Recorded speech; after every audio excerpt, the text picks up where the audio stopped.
guys, and welcome to Odds Copa America. We are here to analyze the third match day with Leo Bachanian. How are you, Leo? How are you? All good.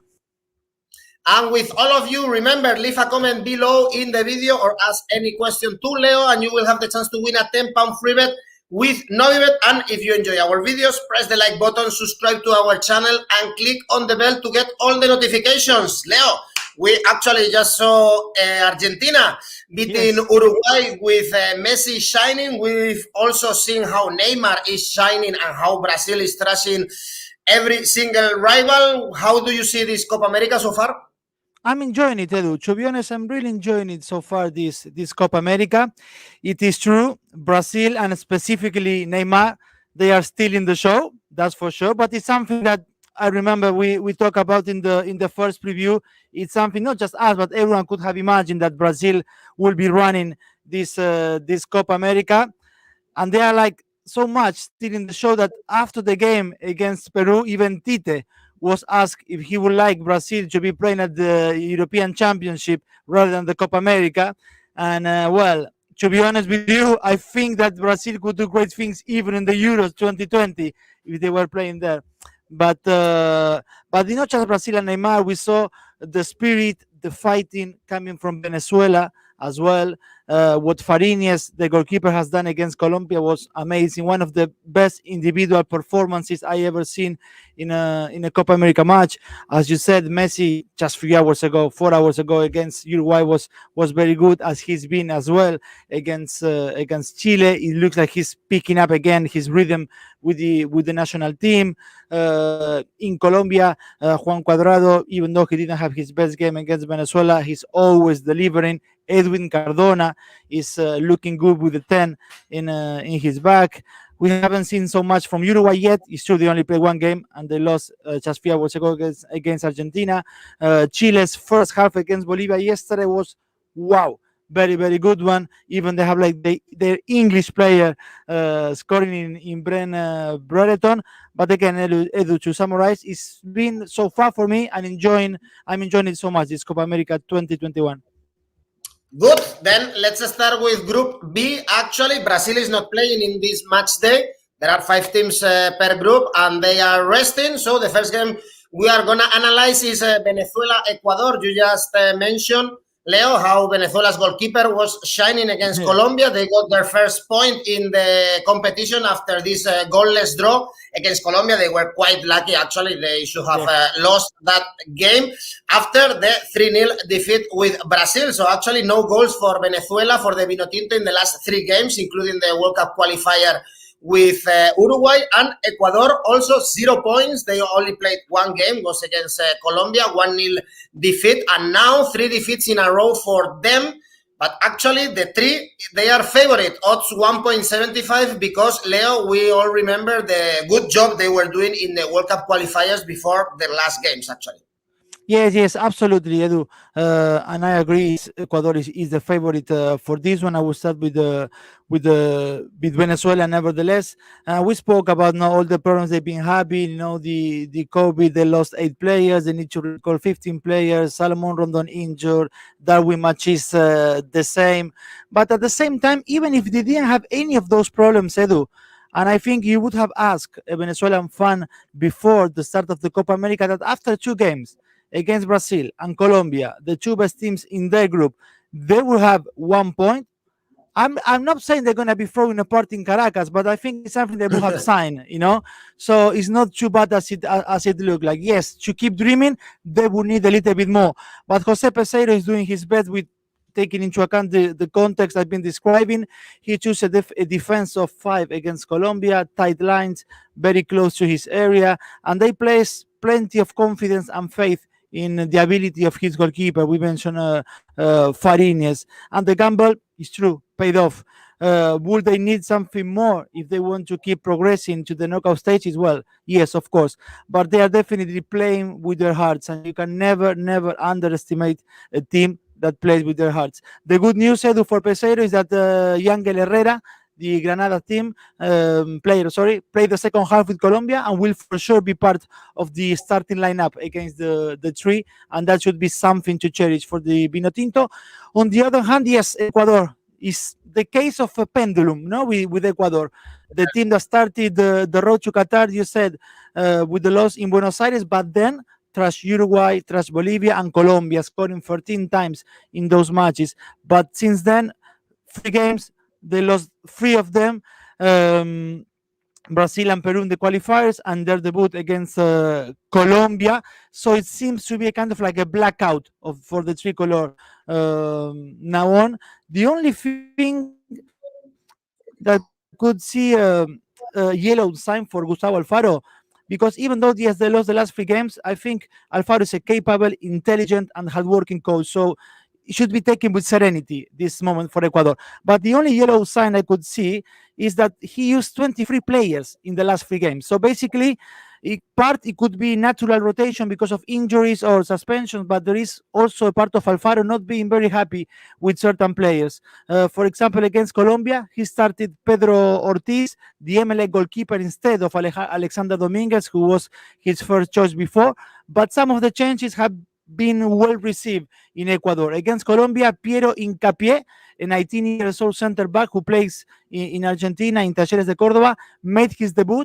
And Jackson Mendes, who some in Quito are calling, listen this, the Ecuadorian Kante, is doing Wow. also, yes, is doing also well in the team. But anyway, despite this blackout, as I said, it is clear to me that Ecuador is the favorite for this encounter. I will look for an Asian handicap of -1 for Ecuador, with the market at 1.9, which seems good. Okay, you trust Ecuador then to bounce back and finally beat Venezuela and get the first victory for them. And we are not seeing many goals actually in this Copa America, apart from Brazil. Yeah. And if we check, for instance, here the under 2.5 goals, the odds are 1.65. So again, the bookies don't expect many goals in the game that is going to be played in Rio de Janeiro. And the next game in this Group B is Colombia-Peru. We mentioned how Colombia should have won, should have beaten Venezuela, but they couldn't do it, even if up front they have a lot of quality. You mentioned before Cuadrado, of course, Muriel and Zapata were also in the lineup against Venezuela. But the thing is that with the change of coach, Leo, they haven't lost yet. Victory against Ecuador, 1-0, draw against Venezuela. They were also able to draw against Argentina and beat Peru on the road to the World Cup Qatar. And now they face Peru, that the first game in this Copa America was a 4-0 result against Brazil. And probably, Leo, it is not helping the mood of Gareca's men, that they were coming from bad results in the road also to the World Cup, and except, of course, that victory in Quito. And we checked the odds here, and actually it's not bad, the victory for Colombia. We have kind of good odds, 1.73. Are you liking actually Colombia, this new Colombia without James Rodriguez? Would you trust them here against Peru? Yes. In my notes, I placed Colombia as the favorite, definitely, Edu. Let's start in this time with Peru, which is, let's see, seen as the away team in this one. For Peru, the most important thing, Edu, I think, is that they won't face anything similar as they experienced in Rio. There is only one Brazil, so that's the good part for Peru. And although, of course, no one wants to be defeated by 4 goals, but you could take some positives, because in the first half, at some stages, they had control of the game, and even though Brazil took the lead, I think Ricardo Gareca, the coach, was right in his analysis that was an even game for some parts of those 45 minutes. The second half was a different story, I agree. They also had a very good chance to score. Well, actually, in the second half, Alex Varela missed a sitter. If you could see, just for sure, everyone has seen it. He missed a sitter when the game was 2-0, so they could have even scored. But they are missing up front Paolo Guerrero a lot. And on the other hand, even when we talk about Venezuela, we mentioned, of course, the game with Colombia. Colombia could not win and secure the qualification for the second round. But Reinaldo Rueda's team, Edu, did everything in their hands. They try through thick and thin, really, to win that game. They were stopped every single time by Fariñez. Colombia handled the game from the very beginning. they advanced their lines. Even Tecillo, the left back, was running up his flank, and Tecillo is not usually pushing forward all the time, as we've seen against the Minotinto. Edwin Cardona showed that when given confidence and freedom, he can wear the number 10 on his back. Mateus Uribe was also a constant support in the midfield for Colombia, but the problem for Red Team was in the last meters, Edu. I mentioned that Cuadrado this time in this game against Venezuela was not at his best, but Muriel also did not have clinical precision. And then you have the problem with Duban Zapata. It feels like when he's wearing the yellow jersey of Colombia, some kind of anxiety is taking hold of him, which makes the Atalanta striker a completely different player that we see in Serie A when he wears the blue and white from Atalanta. He lacks the tranquility in front of the keeper. It's like something similar to what is happening or what is experiencing Lautaro Martinez with the Albiceleste. And also something which it wasn't that positive for Colombia is that in the last quarter of the game, they entered into the friction that Venezuela was proposing, to the point that the game was filled with yellow cards, and also Luis Diaz saw a red card, so he won't be playing, and Mateus Uribe saw his second yellow card, so also he won't be playing the game against Peru. Some previous results between Colombia and Peru, we mentioned, or I think I haven't mentioned, but it was the 0-3 for the Cafeteros in Lima, actually just 2 weeks ago. But the last two times they faced each other in Copa America, both matches ended in a draw 0-0. Anyway, doesn't mean this has to repeat again. I believe Colombia is favorite, and I think Colombia winning and goals over 2.5 is something I will look at with the market at 1.9. Okay, we have Colombia to win 1.73. We have to flag also that Peru, they've only scored goals against Ecuador in the last 5 games. So you mentioned how they are missing Pizarro. La Padula, also a player that is living in Italy, is playing up front, but they are not scoring. That's why also I want to mention the market, Colombia to win 2-0. Odds are 2.6. Also can be interesting because Colombia, they haven't conceded any goal in this Copa America, and Peru, they haven't scored in the last 5 games, again, only against Ecuador. Then let's move on to Group A, and we have a very good game, the best game probably of this match day. Uruguay-Chile in Mato Grosso. They met in October, and Uruguay won 2-1 in the very last minute.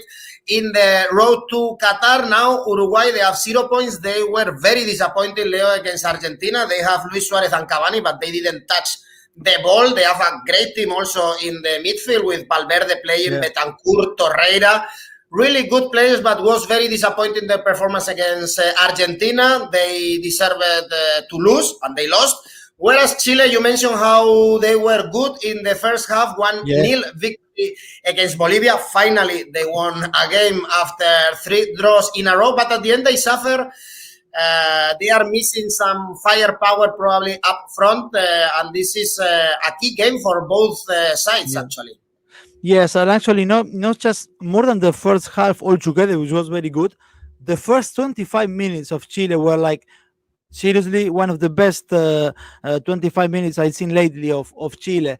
It's true, as much as Bolivia did not defend well, did not cover the spaces at the back of the midfield, Lasarte's team had the intensity and football from the very beginning. They also created a lot of chance in that first half hour. They used Vargas, Meneses, and Brereton as strikers. In the previous show, I told you that the 20 minutes cameo that Brereton had with Argentina was enough for many to ask to see him in the starting lineup. Well, not only that happened against Bolivia, but he also scored the opener and finally the winner in the 1-0. Actually, if you wouldn't know that he was born in England and someone asks you, Edu, which Chilean player has grown up in British football, you will likely choose Brereton. Tall striker with movements off and on the ball that you could define as clumsy perhaps, but a player that never gives up a ball. Sometimes I was thinking why his teammates were not passing more the ball to him during the game.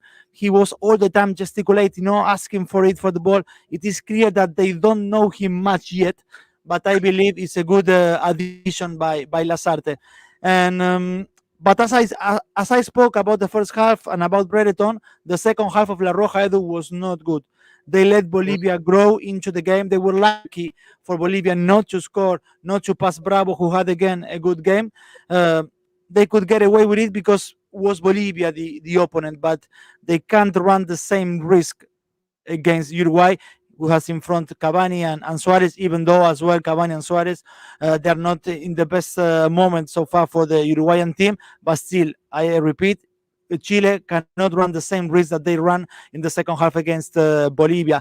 And Uruguay, they will need to change things of what they saw just a few hours ago against Argentina. I believe Nathan Hernandez will start the game, will give them a bit more of intensity at the midfield because De La Cruz, the River Plate player, couldn't give them that spirit up front. Bentancur and Valverde were also not too high up the pitch. I would like to see Bentancur linking up a little bit more with the forward line. And there is a question mark over the fitness of Jose Maria Jimenez. He got a knock yesterday last night. At some point, he was looking at he was not going to be able to continue. So maybe also they may lose a very important player at the back in the name of Jose Maria Jimenez. Yes, I position Uruguay nevertheless as a slightly favorite for this game, and the market for an Asian handicap of minus 0.5 for the Celeste stands at 2.075, I believe. Ashley is asking us any good draw choices. You are backing actually Uruguay, Leo. As you said, the victory is 2.22, but I actually kind of fancy also the draw here with odds 3.75. I think if Ashley is looking for a draw, that always pays off really good. I think this could be a Yes. I mean, I could the double chance could be something as well. Yes, you could be looking at or just plainly a draw. But again, even if I like what I saw with Chile in the first half, we know the team that Uruguay has at their disposal. If they connect, if they switch on, still Uruguay has to come over the top on that game against Chile. Okay, then let's see if in the last game you see a draw. We have Argentina, Paraguay in Brasilia. Argentina guided by Leo Messi, again showing his best. He was, no questions asked, the best player on the pitch against Uruguay. Yeah. At the end, only one goal scored by Guido Rodriguez after 3 consecutive draws. Leo, Albiceleste won. I guess you are very happy. And now they have a tough rival like Paraguay. They were able to beat Bolivia in the opening match day with Alejandro Romero and Angel Romero scoring a brace, 3-1 victory for them. So this is only Paraguay's second game. It won't be easy, I guess, for Argentina. The odds are very low, 1.54. Do you see problems for Argentina, or you like what you saw just a few hours ago? Yes, I like what I saw against Uruguay. I placed them as favorite. They should come over the top in this game. It's true also, and it's something we should take into account, that the Scaloni last night they made 4 changes in the starting lineup. And let's not forget that Paraguay is going to play the game against Argentina having 6 days of rest, whereas Argentina played Uruguay in between. So I expect that the Scaloni will make a little bit more rotation. For example, Nicolás González was also in doubt before the game. There were rumors that Di Maria was going to start. In the end, Nicolás González started the game, was replaced by Di Maria, and I could see Di Maria starting the match against Paraguay. Lautaro Martinez was taken off. As we said, no, he cannot find the net so far with the Albiceleste in this Copa America. Lautaro, he seems a bit frustrated, so aware of starting is also another possibility. But for the Albirroja, the victory in their debut with Bolivia was vital for this process with Eduardo Berizzo in charge. Because when they lost against Brazil in Asunción in the road to Qatar, many were calling for the Argentinian to be sacked. Actually, the vice president of the Paraguayan Football Association had to go and reassure in public that Berizzo's place was not in danger. And you know that more often than not, when someone confirms a manager in his or her place, it means that there is no much time left. Yes, exactly. But anyway, but I understand, because at some point, because before Bolivia, look at these numbers. Berizzo managed 20 games and won only 3, and 2 of them were friendlies with 9 draws and 8 losses. Quite poor, to be honest. If you look only at official games, which totals 10 before the win against Bolivia, 10 official games between Copa America 2019 and the road to Qatar. Well, Paraguay obtained only 1 victory, 1-0 against visiting Venezuela in Caracas. And we talked before, I remember, about the lack of attacking threat for the Albirroja, to the point that they only scored 6 times in 6 qualifying games so far, which means that the 3-1 against Bolivia in their debut was not only the second official victory for Berizzo, but his team managed to score in 1 game half of the goals that they managed in 6 qualifiers. So for sure they will try to build on that. Alejandro Romero Gamarra, who plays in Saudi Arabian League and scored the equalizer with Bolivia, is likely to keep his place. The same, for example, for Pires da Mota, and of course the Romero who scored 2 against Bolivia. I mentioned the Argentina having less rest than Paraguay, so for sure Berizzo will try to play a physical game. I will try to play in the counter with the speed of Almiron, as he has done in 2019 and also in La Bombonera on the road to Qatar. But still, I will look Argentina to win this game. I mentioned last Copa America, the 1-1 in the road to Qatar, also a 1-1. So I will look at the goal line market. Under 2.5 goals stands at 1.95, and also an Asian handicap of -1 for Argentina stands similarly at 1.9. Yes, that's correct, actually, because the odds for Argentina are low, 1.54. So if we want to find odds around 2, we have to go for Argentina Asian handicap -1, as you mentioned, 1.95. So they need to win for 2 goal difference, maybe a 2-0 can be a result here. And you just mentioned also how they met in the road to Qatar very recently in Buenos Aires and they drew. So be careful all with Paraguay. Berizzo, Argentinian manager facing Argentina. This is a classic, like Gareca as well with Peru. Then, Leo, we have another 4 games to enjoy this weekend, apart from the Euro. Do not forget Copa America. We have Messi, we have Neymar, the 2 probably best players in the world. So we have to keep an eye on the Copa America, and we can still place our bets. And as you can see, we always find really, really good odds for the underdogs in South America, and there are many surprises in South America, so it's worth it to keep an eye on that. Then, Leo, thank you very much, and see you very soon with the 4th match day. And thank you everyone for watching. You can still leave a comment in the video, of course, and get the chance to win a £10 free bet with Novibet. And if you enjoy our videos, press the like button, subscribe to our channel, and as Ashley and Prince mentioned, click on the bell to get the notification. Hopefully YouTube also send you a notification whenever we do these live videos. And